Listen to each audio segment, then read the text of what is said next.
Hey everybody, welcome back to the Real Estate Startup Podcast. I'm your host, Mikayla Potterbaum, and this is my co-host, Benjamin Goodpaster. We're really excited today. We have an interview with our friend, Andrew Cunliffe. Did I get it that time? You nailed it. I nailed it. And he and his wife, Casey, are just wonderful people out in Redding, California. They work with, specifically, Andrew works with Benjamin as his operations manager. And we get into the nitty gritty today about how that works for someone like Benjamin, who's a visionary, hiring a operations guy like Andrew, and kind of the magic of what that looks like, the ways you have to just build trust. And we also get into a lot of other things just about real estate in general. What are some of the things that you kind of walked away with or just enjoy that we got to chat through?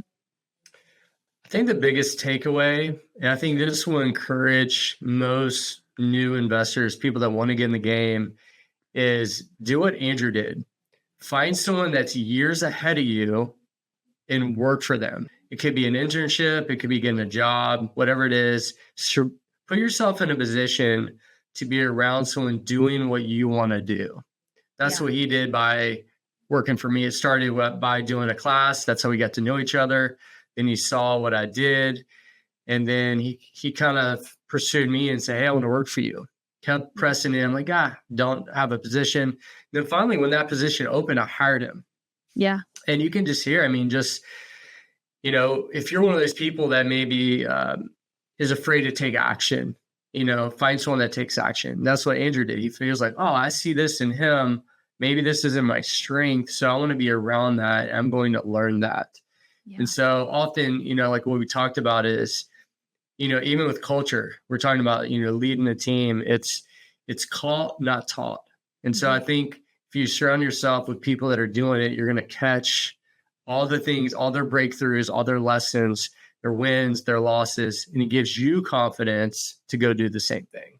Absolutely. I loved just kind of breaking all of that down today. And we even kind of you'll hear in the opening, we just chat through even just kind of recent happenings with the NAR, the lawsuit that's just been settled this week, which is massive news for real estate. And I don't know, I think Andrew specifically is very inspiring because he didn't necessarily come from, a lot of experience with real estate when he started working for Benjamin.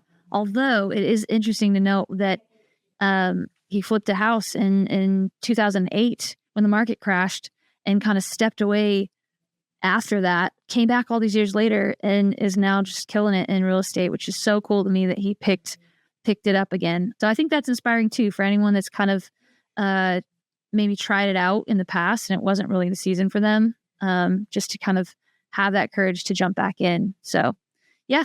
So without further ado, here is our conversation.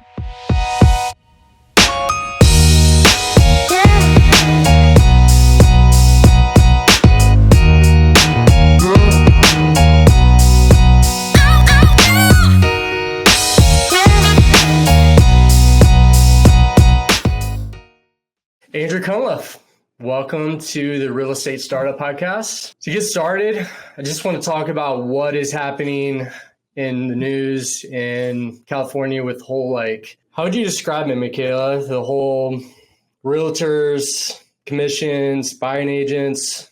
Yeah, I mean, I think it was a historical week for sure in real estate. And as soon as it passed, there were just articles popping up all over my social media. Everyone's either freaking out or super excited, depending on what side of the coin you're on. But I think for the most part, as someone who buys predominantly off market and works with a lot of investors, it's refreshing to see that there's some change coming, I think, in this space. So this is referring to the NAR, which is the National Association of Realtors.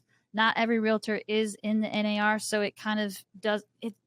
I think in general, this is something that's going to, it's disruptive for sure. It's going to change a lot of things in the real estate space. For me, I'm kind of just paying attention to it right now and trying to figure out, okay, what does this mean?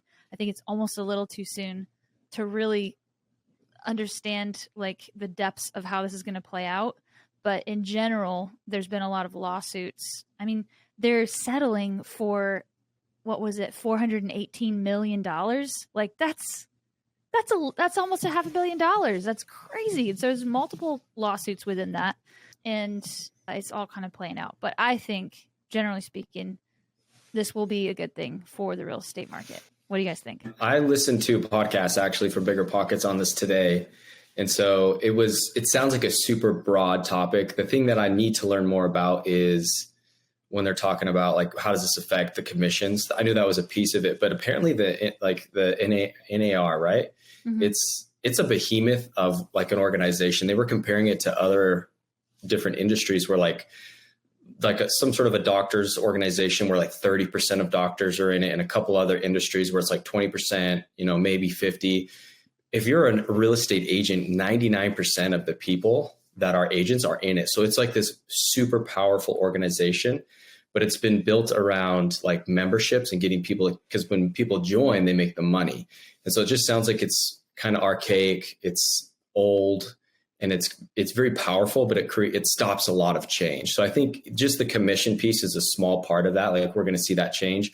I've also heard good and bad about it. I've heard that, does that mean the person who's doing the purchase of the property, the buyer, are they going to have to pay their agent fees? Because that could close out even more buyers out of the market, because now they have to come up with the closing costs, and now they've got to pay an agent, tens of thousands of dollars, depending on your market.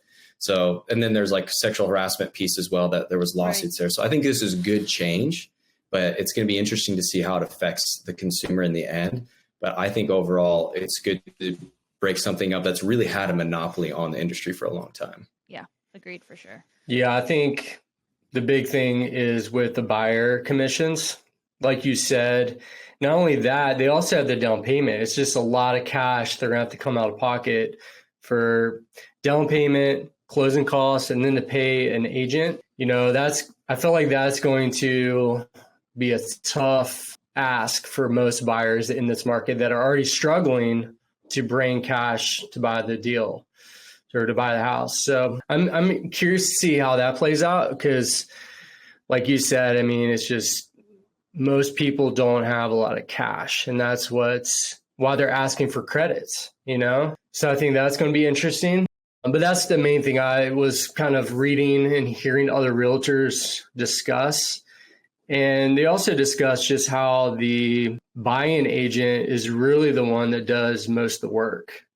They're the one that brings a buyer. They have to go through the whole process of making an offer, getting inspections, the whole due diligence, disclosures. So there's a lot that they have to do compared to a listing agent. It's interesting.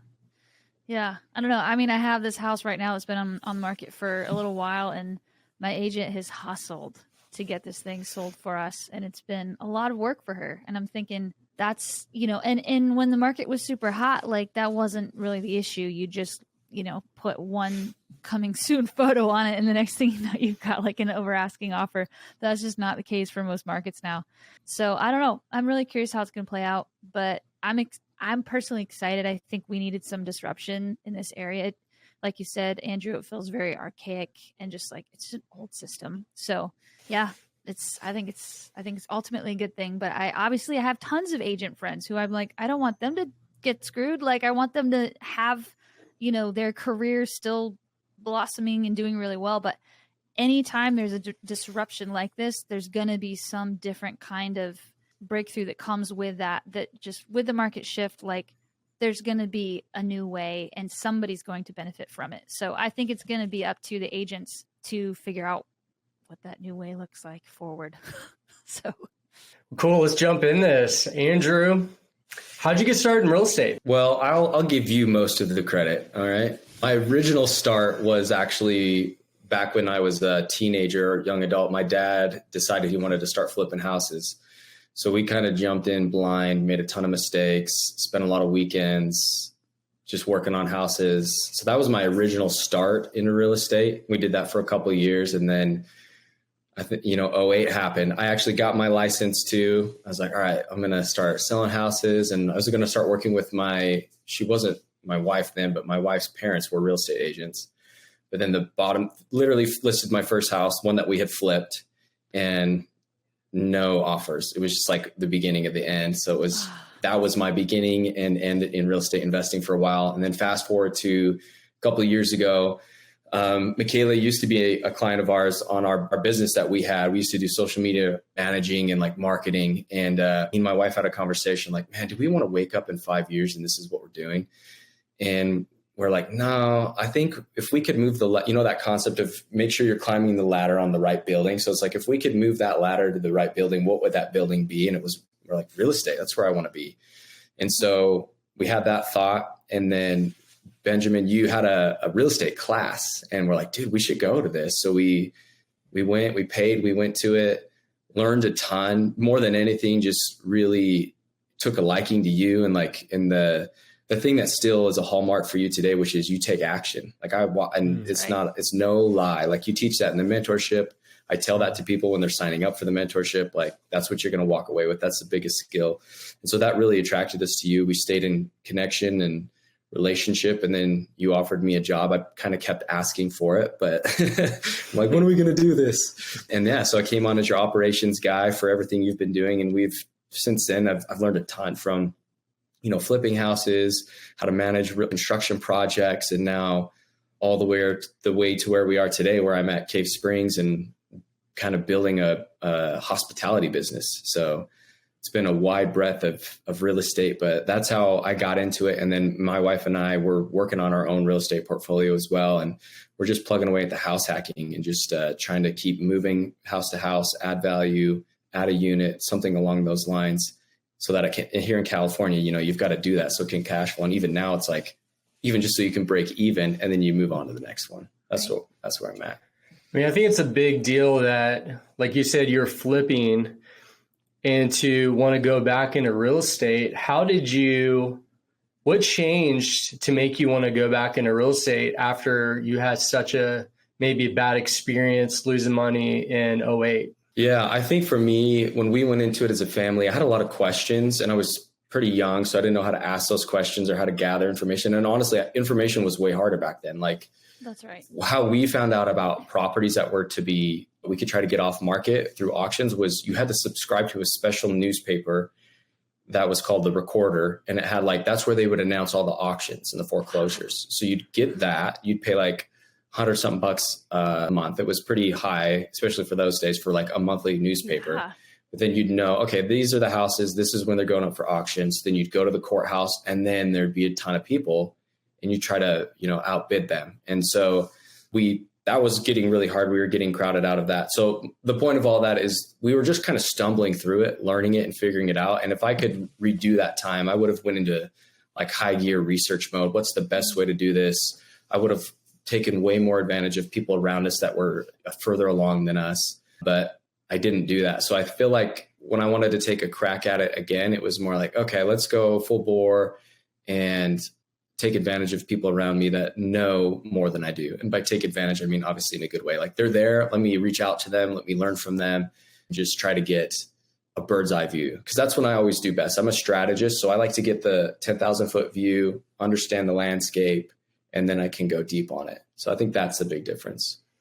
When you were doing that, what was your role in the business and how are you paying for these properties? You're talking about back in the first time and around LA? Yeah, when you first started, how are you buying them and how are you what was your job and role in the business?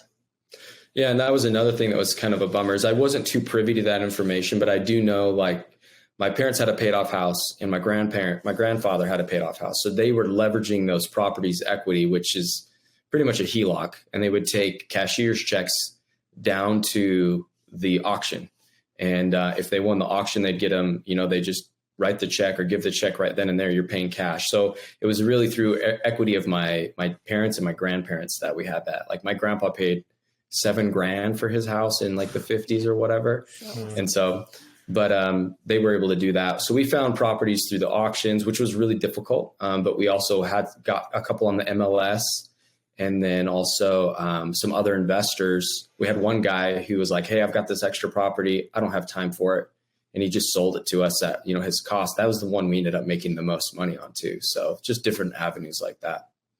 So did you guys have any experience? Was this we're just going to try this out because, people are making money? Or did you have experience prior to this, like your dad or? Yeah, the experience was mostly in the construction realm. So my grandfather had a ton of construction knowledge and experience. My parents actually built, like on our property growing up, we had an old garage they tore down. They built a 2-car garage with a shop and then a living space above that. Like we'd call it like an ADU today, just so they could have extra space. But they did that all through legal channels of getting permits and all of that. So that was the extent of the knowledge of my family, was they could build something from the ground up and do it, to code. So that was where the majority of our strength was. But I would say we severely lacked in the financial piece and understanding how to put deals together, how to analyze deals and things like that. It was good that we didn't end up in trouble through that. Because even in 2008, my parents, because they had the money, they actually just took the house I was listing that didn't sell. They just took that, they paid it off, and they have it as a rental today. So thankfully they had a bit of a parachute that could save them, but that would have been pretty rough if they didn't have that. Yeah. And I think you have such a good point. Just looking back at 2008, it's like anyone that was in the game then, it's like we're all, at least I don't know. I've always been a little bit jealous when people are like, I started in 2008 and, they've got like all these rentals and it's like they've just been in the game so long from all the highs and lows. But I think you have such a good point, and like just the tools and the access and the understanding is like just night and day from how it was then. And I mean, even just like, what would you say? Maybe Benjamin, you can speak to this because you started before COVID, but I don't even think it was really that long before COVID that we just started getting all of these tools and like calculators and understanding and podcasts and stuff. Like, would you say 2015, 2016 or something like that started to come more on the scene? I don't even know, but because I started more recently, but I'm just thinking like anyone who was in the game back then, it's like they were doing it all manually. Like it didn't just come to them easily in like a text or an email. So I don't know. I could easily see how that happening would be like, all right, and now also the market was just crashing completely. So that totally makes sense that you stepped out. I actually am curious how you, and I think you talked about it a little bit, but how you kind of got the courage to dive in again. Would you say that's mostly through just watching Benjamin's process, or like how did that land for you guys, especially as a couple? Yeah. Well, I've always still been in, like, it never made me gun shy of it. Like, that was terrible. We got to get out. Like, I don't want to do that again. I even remember early on in our marriage years when we used to live in Salt Lake. And so there was like, when we were looking at our first house to buy, I remember this triplex downtown by the University of Utah. I'm like, and it was like under 300,000, which is crazy now where prices are. But right. I was like, hey, like we could live in this side and rent the other side. And my wife's like, no. So I think back then, and we look back and we're like, man, that would be like over $1 million property today. Right. So, but I think that was a big change. But more than that, like I am grateful that she's on board now, because I think that was a big shift, is I've always kind of been interested in it and wanting to do it. But when I don't even know what happened. We were just like, yeah, let's go for this. Like something shifted. And I think it honestly might've been business together, like doing business together, because more of an entrepreneurial side of her coming out. And it was like, no, let's do this. So that gave me permission to dream about it again. So totally. I think that was probably a big part of getting back in. That's awesome. And I mean, I think that also reminds me, I'd love to ask both of you guys, like, what has that process looked like for you guys as husbands who are like out there to, make the bread and butter and you both kind of see this real estate game and you're like, that'd be cool, but I don't know if she's on board. Like, can you guys speak a little bit to anybody out there who might be in that position, who's just like really wants to go for it and maybe just doesn't have the trust yet built for their spouse? Good, Andrew. I was going to say, you go for it. I think you have to be careful with that, and you can't push it, but I think you should find out what are the reasons that your partner's not interested or might be hesitant, and see if you can assuage some of those things or bring like something to kind of help them get over that. If that's a harsh way to say it, but to help them through that. And at the same time, I think more importantly than getting into real estate is, obviously protecting that connection in your marriage. So I wouldn't try to push beyond what you can do. or beyond what they're willing to do. But if you can bring them, help them understand the market and things like that, because the truth is it's risky. Like there's always going to be risk. So you've got to be able to tolerate some amount of risk. But I would say try to go at the pace of your partner, but be willing to continually, in a not a condescending way, like educate and help bring them along to that part where they can see the benefits of it and how they outweigh the risk. Because in my opinion, they do 100% outweighs the risk. Totally. Is the benefits of it. That's really good. Yeah. What about you? I think for us, I'm thinking about in 2015 when we bought our first house, and we did a house hack, and I was looking for that, some like 2 houses on one lot, and that was the vision from the beginning, and we were both on board, and we did it, and it worked. We were like, sweet, we're making money, we're living, and we're paying off a small loan that we needed to buy it. And then I think the next property was more of like, hey, we're driving down the street and we see this house. It's like, man, this could be something great. And so we look into it, and it was pretty cheap. And what if we make an offer?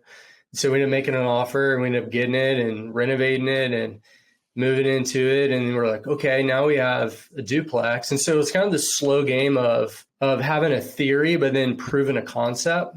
Mm-hmm. And so while this was happening, we were both learning and seeing that it works. So we just kind of kept progressing and doing that. I think for me, in that process, I think we both learned and about what each other needs. Like, I need change. I could keep moving all the time. And then as we started having kids, it got a little bit more challenging to move. So, we moved multiple times in buying properties. And so I think it just got to a point where, my wife didn't really want to move anymore. And so I think it's, just constantly like sharing vision, being, inviting the other person into the process. If, let's say, I'm the driver pushing this forward, just making sure they're experiencing it, seeing the numbers, seeing the fruit of it. Mm-hmm. I think if you can communicate vision and goals, I think that's easier to bring someone on board, because you want to be a team in it, right? I think the more you're a team, the better. So that's what I tell people. And then I think, with my mentorship, we do something called a vivid vision. I think if you could write this vision, let's say 3 to 5 years out, and you're living in it, let's say you want to live in a beautiful country home in 5 years. Okay, so what is it going to take to get there? Are you willing to house hack every year and own maybe 4 to 6 rental properties that could pay for your country dream? Would you do that? Would you make that sacrifice in the short term to have that long-term dream home? And so some people are, but there's so many different ways to achieve our dreams. Yeah. I think that is the most approachable way with the least amount of cash. And that's why I'm always like, hey, house hacking, buy a primary, little down, great interest rate. You can do this every year. That's kind of why I'm like, do that. But there's other ways to it. You can start a business and make really good money and buy it. So there's different options for different people. No, I think that's real feedback. And I'm thinking about, it seems like for all of us here in this conversation, we've all had a small business or small or medium-sized business prior to jumping into this level of real estate. And so you had the, Shasta Rock Club, and Andrew, you guys had your social media business. I still have a elopement planning and photography company. And those, and you guys can speak to this, but at least for me, it was that business that has allowed me to really launch in, having a little bit more padding to launch into real estate. Whereas prior to that, I was really kind of a solopreneur. I was just kind of like paying the bills, traveling, living a good life. But it wasn't until I kind of got to that point with my other business that kind of helped launch me into this next phase. So I think, like you said, whatever the avenue is, whether it's house hacking or another small business or something, like just finding your way to start to save and kind of get more to a point where you can just begin to dive in. And I think what you're saying, Benjamin, too, just like hearing you talk about driving past that duplex after you did your first house hack, it's like, you're not saying I drove past a duplex and I bought it. You're like, we drove past it and we bought it. Like, it's the point of just like, you guys clearly figured out like how wise it is to bring your wife into it. And once they see the win, once they saw your first win, then they're more like, then they trust you. Like, okay, cool, let's do this again. So I just, and it's not always easy either. Like, for example, the house we live in now, this was like my dream home, right? Where I poured everything into this, my heart and soul, and way too much money. And my wife was like, nope, I ain't moving there.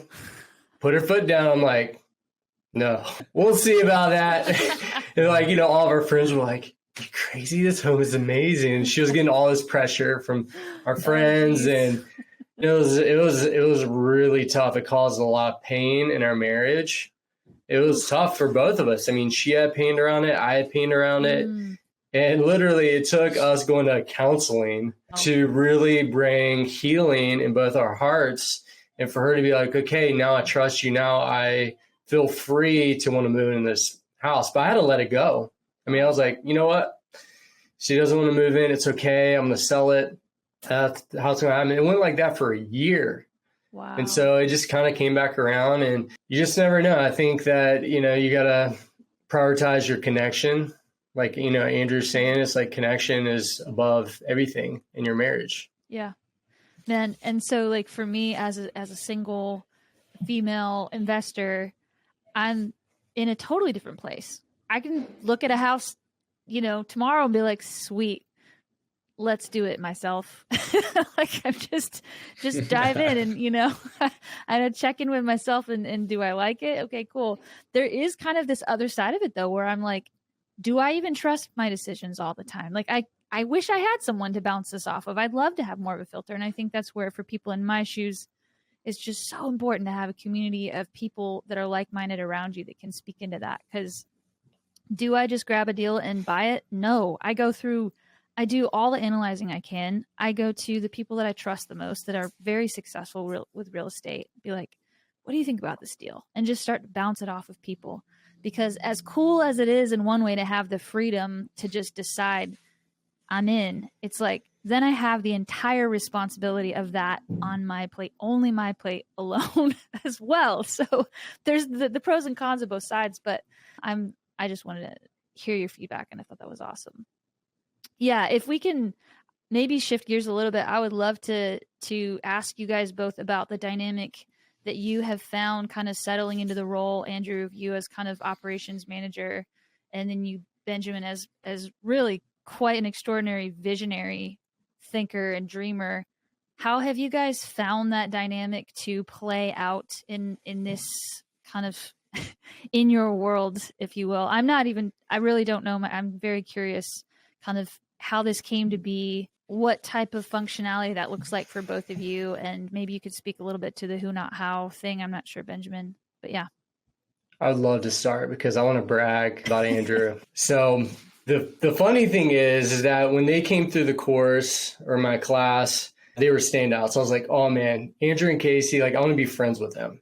Like I just really love their like personality, very charismatic, very fun. And so when we started talking about hiring Andrew, it's funny because I thought I was going to hire Casey.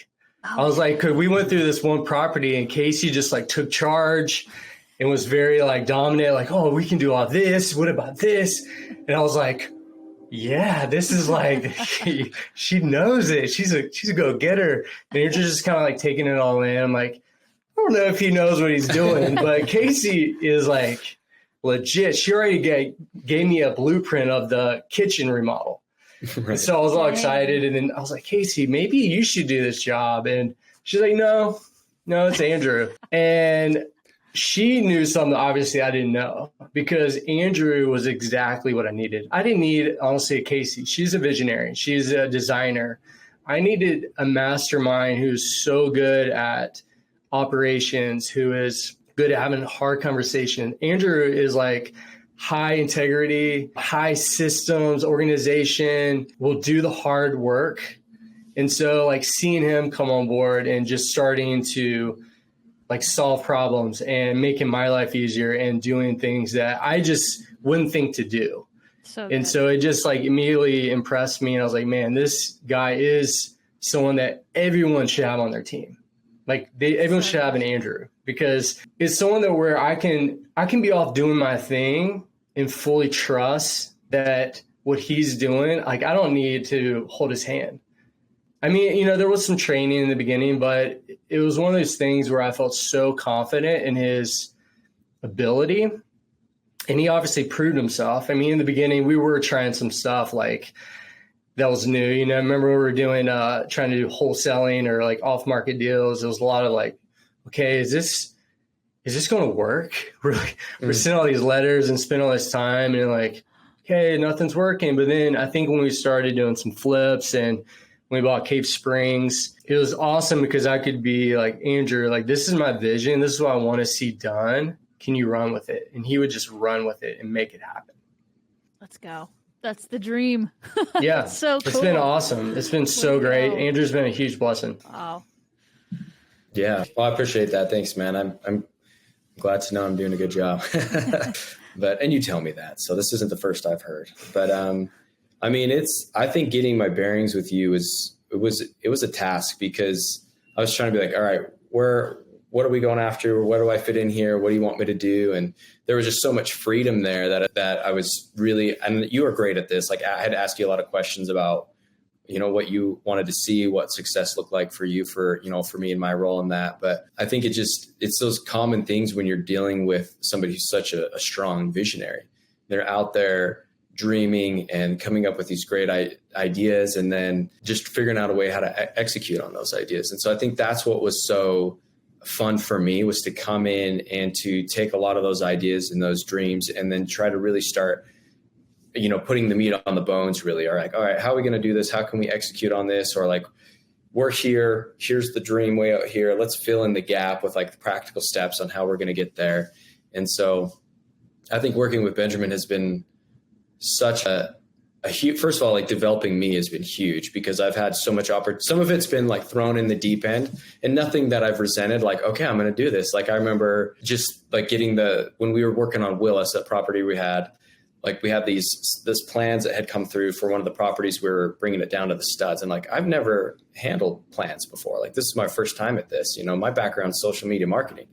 And obviously I have business experience, but I'm like, just kind of figuring that out. And he's like, yeah, just figure it out. Go ahead. And so that was such a strong, a time for me to like build and to have myself strengthened in that area, but then also to bring the operations and the organization around that as well. And like, yeah, we tried the wholesaling thing and I learned a ton from that. Like, okay, here's how we could do it. Like if we, you know, we've still talked about maybe we'll do this in another state or in another city. Mm-hmm. Reading is just pretty small. It's difficult to execute on that. It's possible, but it's like, okay, just learn so much from that. But it's a thing for me that's such a joy is to be able to take a vision and a dream and then to go figure out how to make it a reality. Like I really like to do that. And one of the things I appreciate about Benjamin is I'll get so in the weeds on something and then like we'll have a call and part of me might be like, I don't know if I want to do this call. I have so much work to do. But then we get on the call and he starts dreaming and we're like, we could do this or we could do that. And it just gives like this fresh life to me of like, it's that vision, right? Getting that vision cast from like, yeah, like, and it could be little things. I mean, it's like when we got on the phone, we're talking about doing some expansion here at Cave Springs with events and like helping the city out with some stuff. It's like, wow, this stuff gives more purpose to that everyday pain where I'm figuring out systems and hiring people, firing people, trying to improve productivity, improve performance. And it's like having that visionary that you can connect with it's massive. And I also really appreciate the autonomy. Like he's always trusted me, which I've really never taken for granted. Like this and that coming from the entrepreneurial world, I think if I was working with someone that was super controlling and needed to know every single thing all the time and question everything I did, I would be like, I can't do this. But so I have that. I don't have that with Benjamin. He's like, hey, I check in with him. Obviously he needs to know what's going on in his business. But there's that level of autonomy and freedom that really allows me to operate in my strengths and to bring that operation. And then I know at the end of the day, I answer for that as well. Like when he sees what's happening at Cave Springs, is it to that standard that he wants it to be at? So I think it's a perfect arrangement. I really enjoy it a lot. And I think for Kate, if he would have went with Casey, he would have got another one of himself. And so they would have been off dreaming, and then they would have been like, who's going to do this? Who should we hire to do this? Yeah. I think some context too, in my journey, being able to hire Andrew, it didn't just go from zero to Andrew. It started with, I hired some construction guys, but then I think my first key hire was actually a personal assistant. And so I hired this personal assistant who, when I was flipping, started helping me with just like making orders and just organizing and doing the things that honestly I didn't want to do. And I remember one of those things was like, okay, there's a U-Haul van, there's a broken down RV, there's a storage container all on this property, and I need you to somehow get rid of them. And sure enough, she did, and like brought me like $3,000. And I was like, wow, you did that. That was cool. And so just giving her like little responsibilities and letting that grow until she became a project manager. And so I was like, okay, now it's time for you to manage this flip. And so this is how you do it. This is who you call.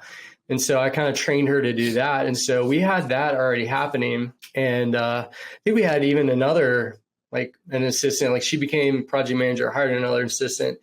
And so I kind of had this like kind of framework kind of working, and actually we ended up like overloading her, and she was doing like projects. She was working on my rentals, and it was like, okay, you're doing too much. You're burning out.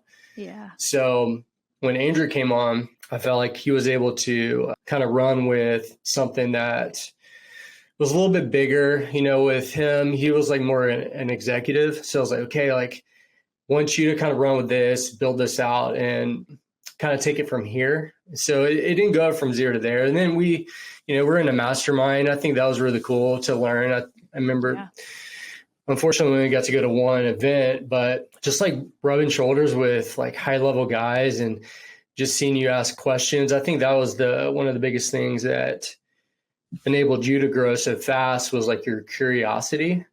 You didn't come in like guns blazing. I know it all. We're doing this. We're doing that. You're like, hey, like, how can I serve you? We would do something. Sometimes it would work. Sometimes it would fail, and be like, okay, let's try something different, or like something else will come up. So I think being an integrator, you have to have some level of grace for the visionary, because, they're like squirrel, like different ideas. Like, let's buy that. Let's go do that. And so it's the Wild West. Yeah, that's what it is. That's true. So could you speak a little bit to that whole visionary integrator implementer concept that you're talking about? What is that even for people that are less familiar with that? You should speak on that, Andrew. So there's a concept from one of the books is called Traction. It's the EOS, which is the Entrepreneurial Operating System, but Traction is a phenomenal book. I highly recommend it to really any small, really any entrepreneur, especially if they're getting to a point where they're outgrowing themselves, because most entrepreneurs are also visionaries. So they're casting that vision, but what they need next is an integrator, someone who can take that and integrate that, build the systems, bring the pieces together, help carry on that vision. And so that's really what Traction talks about, is that it actually very lightly touches on the integrator, that role with the integrator and the visionary, but it's the whole concept is in that book of how you get these two guys. And they use tons of examples where these guys would go in and coach these businesses, and they might find that the visionary was, doing great in sales because that's what he loved and he was bringing in all the money. But, the team, the culture was falling apart. They weren't retaining people. So the integrator comes in and starts like building that framework and that structure. And so you'll see them in a lot of different places, but a lot of times it might be your COO or even the CEO, and then the owner is kind of the visionary. So it just depends. But really what that is just this really cool relationship. And the reason I really recommend the book is it helps you kind of see where you might be at on that spectrum to see who you might need to add to your team, because that integrator should be your first hire, really, if you can afford it. And then you bring them in and then you can kind of go from there. But it also helps you see the pitfalls that can come from those relationships. And that's helpful too, because the visionary has a tendency to be out there just charging and wants to go to the moon. And if someone tells them that's probably not a good idea yet, then the visionary's natural reaction might be to, get upset or be like, whatever, I'm moving on or what. But it helps you see that there's that tension there where it's like the visionary learns, okay, I give that place for the integrator to speak into what we're doing here because he sees something I don't see, and vice versa. Like as the integrator, you also realize that you're tracking with the visionary, and you need to learn how to communicate things in a way that are, don't let that frustration build in you, where you're communicating things and you're honoring the visionary and what he's going after, she's going after. And so it just really helps with that. And honestly, it also helps the integrator, get pulled along a little bit in a healthy sense, that sense of stretching, because your growth is always on that edge of your capacity. And so it's really I don't know if symbiotic is the best word, but it really does work. But what I think helps to keep it working is that tension, where you keep that tension in the relationship. But if both sides understand and expect that, then it creates a really healthy and powerful dynamic. Does that make sense? Yeah, that's so awesome. So well said. I personally did not read the Traction book, or I can't remember if I actually read it or not, but I know there's a Traction series, and I read Who Not How, which was, I believe that's also one of Gino Wickman's books, and it's part of the series. Actually, I can't remember if it's all connected or not, but Who Not How is very much the same concept. So it's the visionary and the integrator, like you guys are talking about. And that book really changed my life, because I was like, okay, I really have to offload some of these things, because I'm feeling so like pushed down from like I was just, I knew I was visionary, but it was like I just couldn't break past the ceiling, because I knew I needed help to, and it wasn't that I couldn't make the things happen myself. It's just that it was taking longer and it was way more work. And I was like, how do I do this? And it was when I eventually hired also a full-time assistant. And this isn't even for real estate. This is for my other company. But as soon as I hired this full-time assistant, man, everything changed. I was just like, and it's so interesting, the dynamic you're talking about of just learning to trust each other, because I could kind of even see, in their face when I'd be like, what about this idea? And they'd be like, yeah, I think we could do that, but I'm like, if there's any level of hesitation, I'm like, okay, we're not quite all on board, because in their mind, they're seeing like, okay, I'm going to have to do this, and this to make that happen. And I want to be supportive.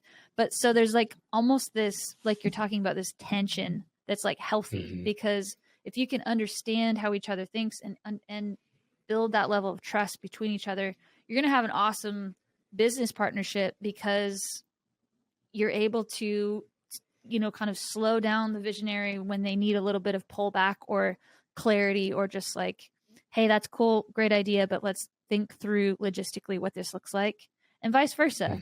If you're the visionary and you're working with an implementer or an assistant or someone that's maybe not always able to see big picture, you get to be the one to help coach them through that, and they also get to learn from you. And like, okay, let's see, once they see the win happen and they didn't die in the process, it can get easier and easier. You just get that fluid motion. So I love that whole concept so much. The Who Not Now was big for me too. And sometimes I'm like, I bet Andrew hates this book because I use it on him. He'll be like, Andrew will come to me and say, we're not going to hit that deadline.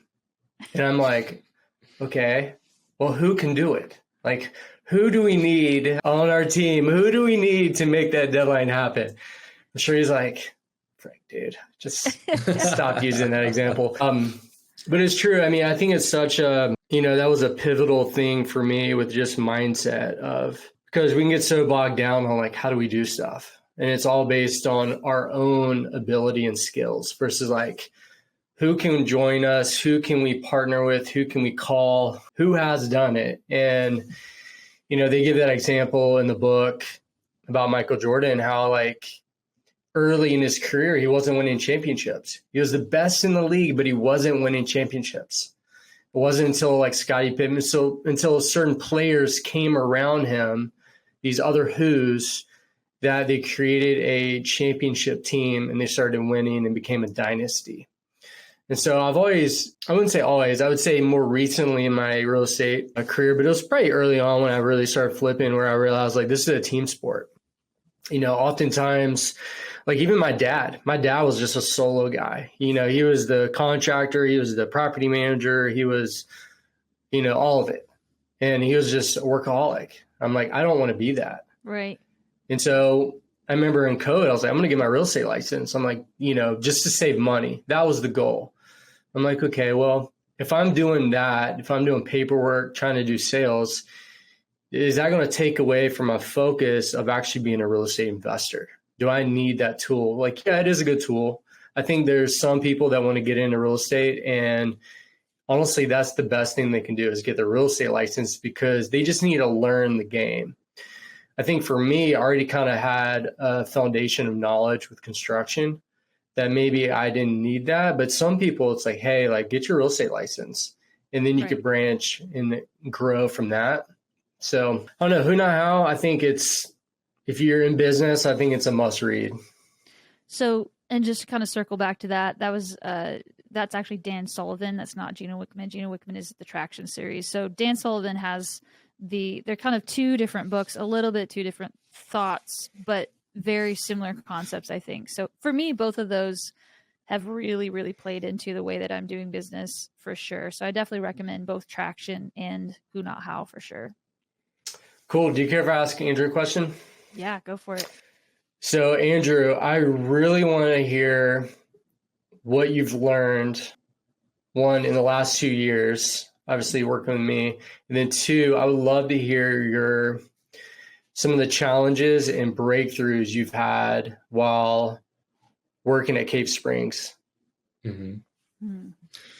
Yeah, I mean, definitely working with you for the past couple of years, like definitely taking action is big. Like, okay, like you do the work, because a weakness of mine is paralysis by analysis. And so that's something I've known for a long time. So I've worked hard to, blunt that in a healthy sense. It's like, okay, I know it's there. I can feel it coming on right now. I'm going to keep moving forward. But I think working with you has really helped me not only see that in action, but see the fruit of that. When you do take action, what can happen? And there's almost a part of you that like, we'll figure it out. Because I could drill you with 100 different questions before we take the first step. And that might be like, I don't no idea how we're going to do any of that. Maybe we shouldn't take, but you're like, we'll figure it out. We'll keep moving. It'll, and so I've also seen you pivot a lot too. You're really good at that. Like, this didn't work. Let's go over here. And so that's been really helpful for me to learn. And then just seeing you putting in that hard work to make it happen, and then seeing the fruitfulness of it. So I'd say taking action and then seeing that fruitfulness of like, oh, wow, when you do this, like this does happen. You start to get that momentum, you take that next step. So that's been huge about working with you. And then I'd say at Cave Springs, that was the next question, right? Like what I've learned or the challenge of Cave Springs. Yeah, just the challenges and what you've learned, like, breakthroughs or takeaways over the last, year and a half. Yeah, I mean, I think my confidence level has definitely skyrocketed when it comes to just dealing with projects and people and, people that are experts in their fields. Like I've learned I have a certain inner pose that I take when I'm working with an expert who knows way more than I do and I know nothing. And I just try to track along with the conversation. Like I've gotten better, but I mean, I remember having conversations like electricians or plumbers, and they're just talking another language. And I'm just like, inside, I'm like, what's going on? But outside, I'm like, yes. And I'm not like BSing them. I'm taking in the information and learning, but I'm like, you don't know that I don't know anything right now. So like really learning on that and just continuing to grow. So that's been really helpful. And I love that those sort of conversations now I can track with people. I mean, I've learned so many terms and so much lingo in these different industries and spaces. And so it's cool to see me grow as an expert in that realm. And being at Cave Springs, it's not just construction related, it's business related. I mean, the hospitality industry in and of itself, I feel like I'm growing leaps and bounds in and learning, how do you handle I've always enjoyed building teams. And so I like teams. I like developing culture, protecting culture, nurturing culture. But here it's doing it in a way where we're learning, what does that look like with housekeeping? And then also industry standards, typically for something like hospitality or housekeeping in general, it tends to not be very easy to retain or build a powerful team from what I hear most oftentimes. And so that gives me a challenge where I'm like, how can we be the best at this? How can we create an environment where the best housekeepers around are coming here and they want to work here and they want to stay here?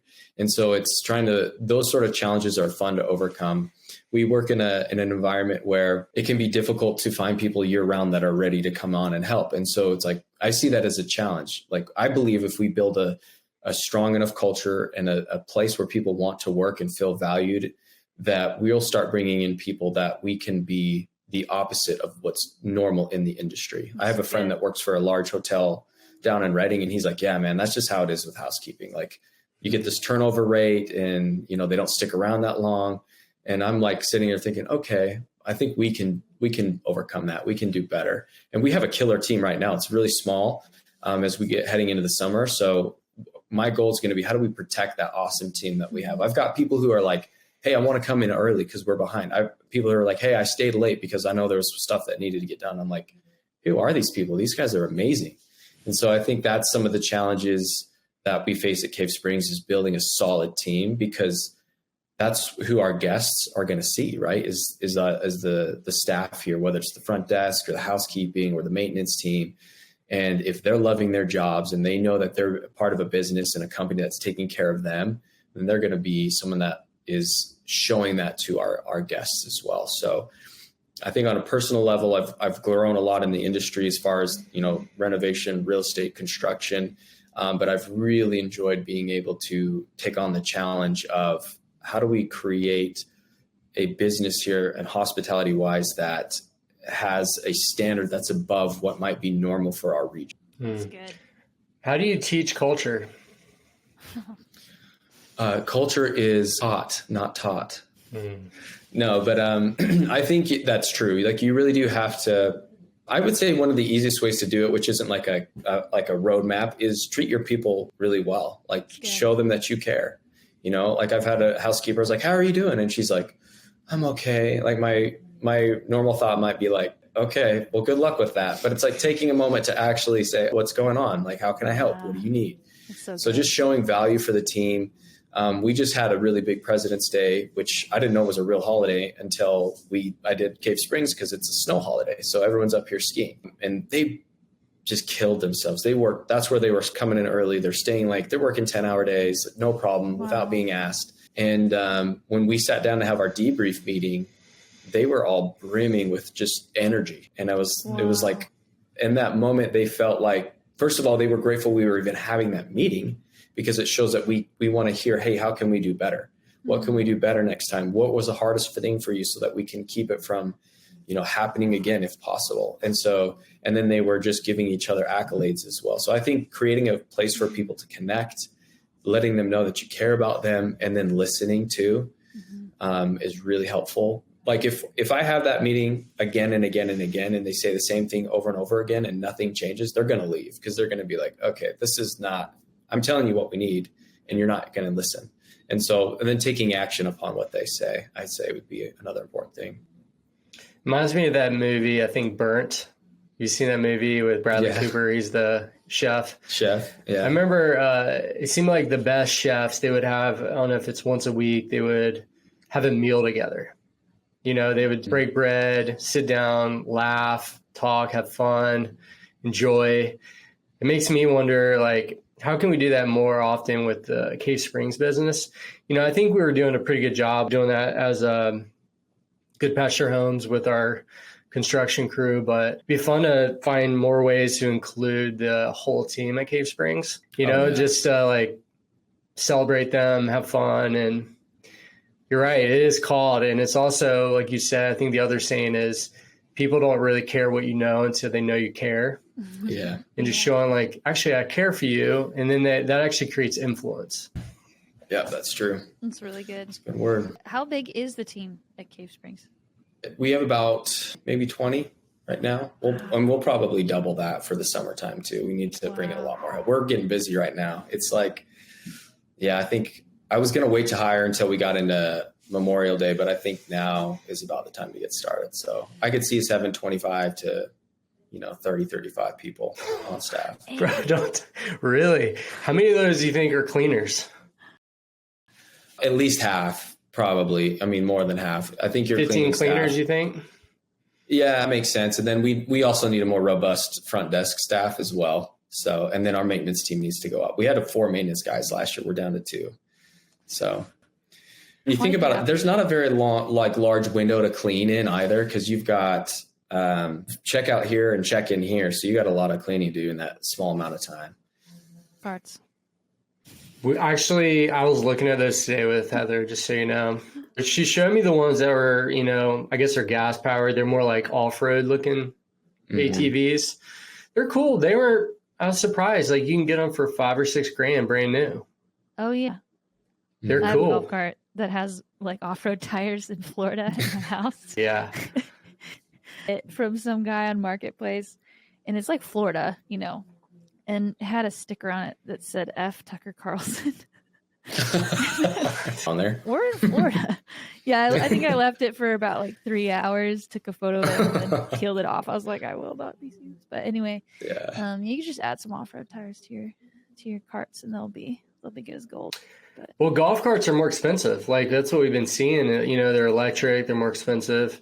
Funny, like in beach communities, you always see. I know in like Southern California and Florida, they buy these golf carts and they trick them out with like big rims and stuff. And you're just like, that's my neighborhood. What is going on here? I'm like, do I want to be seen on my?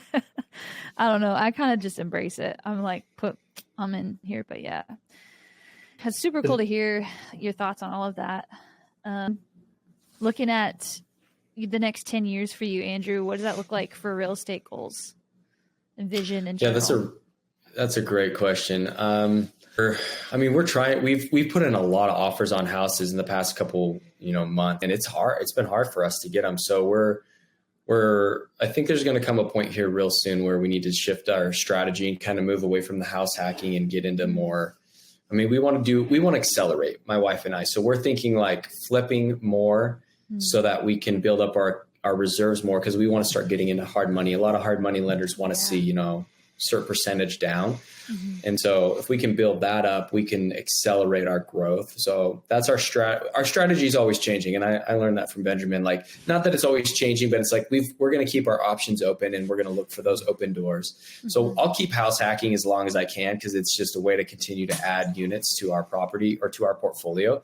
But, if I could lock into one strategy right now, it would be, let's do some more flipping so that we can start building up our reserves so that we can get into the hard money deals. And then I want to start tapping into the off market deals as well, which I think that helped with Benjamin doing the wholesaling piece really taught me a lot about how to acquire off market deals. Gosh, yeah, I just need to start putting in the time to do that and like kind of build that infrastructure. And really the cool thing about it kind of helps take the teeth out of the bite. It's really a numbers game. And when you know that, then you're not as afraid to get all the no's, because X amount of no's, you just need that one yes. And then you've got that great off market deal at a great discount. And then whether you buy it and hold it or you flip it. But long story short, we want to start flipping, build up the reserves so we can accelerate our growth either into more flipping, but then continuing to acquire properties, at least along the way. That's one of the big things I learned from the mentor or the mastermind we were in, is these guys would stand up that had been in it for a while and they were just doing a lot of wholesaling. And they're like, I wish I would have held properties sooner. I wish I would have kept some of those. Yeah. And so I don't forget that. So I try to keep the properties that I have, unless it's going to help accelerate our goals even more. So that down the road we'll have, more properties will be further along. But other than that, I try to hold. That's my goal, is to hold as much as I can. Yeah. Because you've been in the single family space, and as far as ownership wise, and now you're, running essentially a hospitality hotel resort. Does that interest you at all? Knowing what you know, are you like, man, I want to own a hotel? Or you're like, no, actually I don't, because I know what goes into it. Good question. Boutique. I think that niche is newer, and it's really attractive because you kind of get your Airbnb model on steroids, where you've got, instead of having one house that you've got like remote check-in, now you've got, 10, 20 units all on one piece of property. And now you can scale. So you can have, you can still do everything, a lot of it the same way. You probably don't have any housekeepers on staff, but you're contracting them out. Same with maintenance. But now you can, and then you've also got the city off your back, because a lot of cities are cracking down on Airbnbs, right? It's getting harder. We don't know what the future looks like. They're not doing that with these motels and hotels, because those guys are part of the, you know, the old guard, and they're kind of playing by the rules or whatever. So you kind of get the best of both worlds. You get this Airbnb on steroid, and then you're not afraid of what the future looks like with Airbnb and with cities and stuff like that. So I love the idea of a boutique. There's still that one up there past Mount Shasta that I keep an eye on. It's the Deer Lodge or whatnot. But I mean, I haven't looked at it yet, but there might be some opportunity there. So I think I would totally be open to that.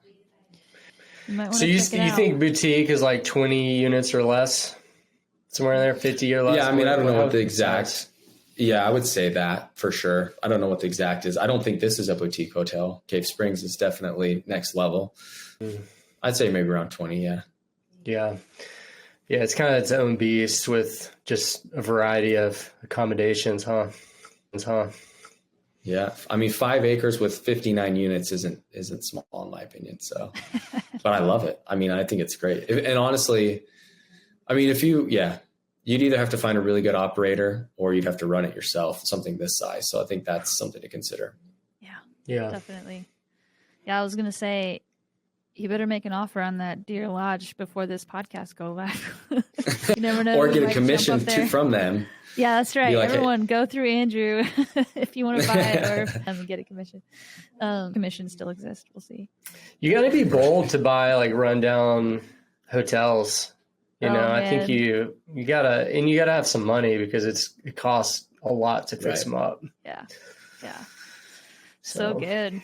Do for fun, you and your family. What's outside of real estate? What's fun for you guys? Really, and we've gotten a lot more. We've been in Reading for like 8 years now, and we're just now starting to realize how much amazing stuff there is to do outside. So that's a big thing for us, is getting out, getting into nature. Pretty young. We've got a 5, a 3, and a 2-year-old. Well, he's 1.5. Wow. And so they're getting to the age now where going on a camping trip seems like it might not be a terrible idea. And so we'll do that. But we love to travel. But getting outside is big for us. It's something that really resets us. We've got the river trail here, so we hit that all the time. And I think my kids really come alive outside. Super cool. We should do a family camping trip. Your family, my family, and Nick's family. I would be down. Do that in May, when it's, still kind of cool in the morning and at night. And then you got nice warm days to just like hang out by the river or go on hikes and stuff. Let's make that happen. Let's do that. Well, man, thanks for being on the show today. It's been awesome just hearing all your experience and what you've learned. And I'm excited to see those 10 years play out. Like, it's going to be so cool because we didn't really touch on it that much. I mean, you heard a little bit about Casey, and I think it'd be great to have you both on here at some point. Love to hear what she has to say. She's spicy. She'll talk most of the time. It's great. Yeah, you've already heard from me anyway, though. Casey's very spicy, loves design, and you guys are just a powerhouse couple. That's just like, seems like business. You're made for business. So I'm excited to see how that plays out. Yeah. Thank you so much. Well, thank you for having me. I've enjoyed this. This has been a lot of fun. So thank you. Now get back to work. Yes. Are you at Cave Springs now? Yes.